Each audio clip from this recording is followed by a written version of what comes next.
Hi there, Steve here. I'm having trouble with my whole video production system here. For some reason, YouTube is rejecting my iMovie movies, so I'm going to do a short one here and just see if it works. I've made a few changes.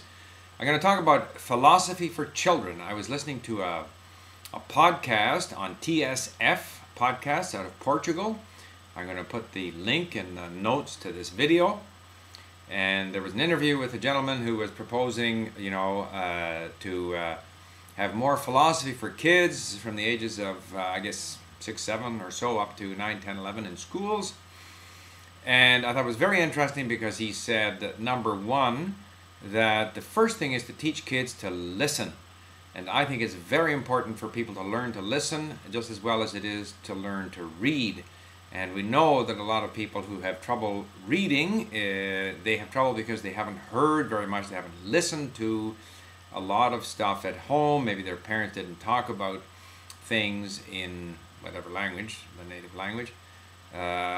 So the more people listen, the more kids listen, the more they're aware of different things, have general knowledge, the easier it is for them to read, the easier it is for them to infer and understand things. They don't need teachers to teach them critical thinking.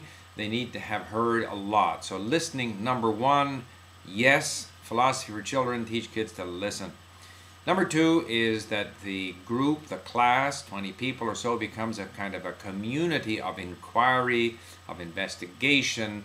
They are going to collectively study a subject, debate it, discuss it, and whatever. But it's a community that is discussing things. Excellent. Third point is that they're going to debate, but they're not going to arrive at a consensus. This is not about a consensus.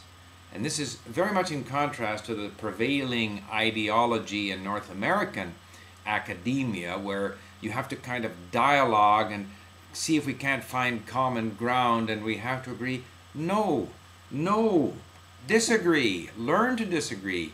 Learn to debate. Learn to defend your ideas. And learn to accept that other people have different ideas.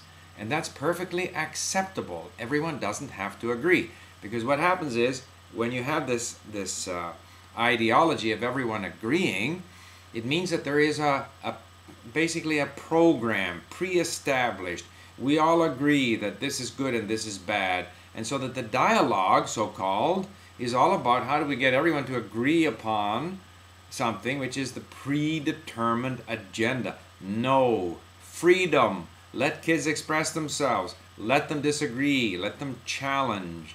So the idea that kids would do this in a classroom and that the teachers would not try to impose a set of values that they all have to agree to is a great idea. So great podcast. If you understand Portuguese, I suggest you listen to it. Thank you for listening.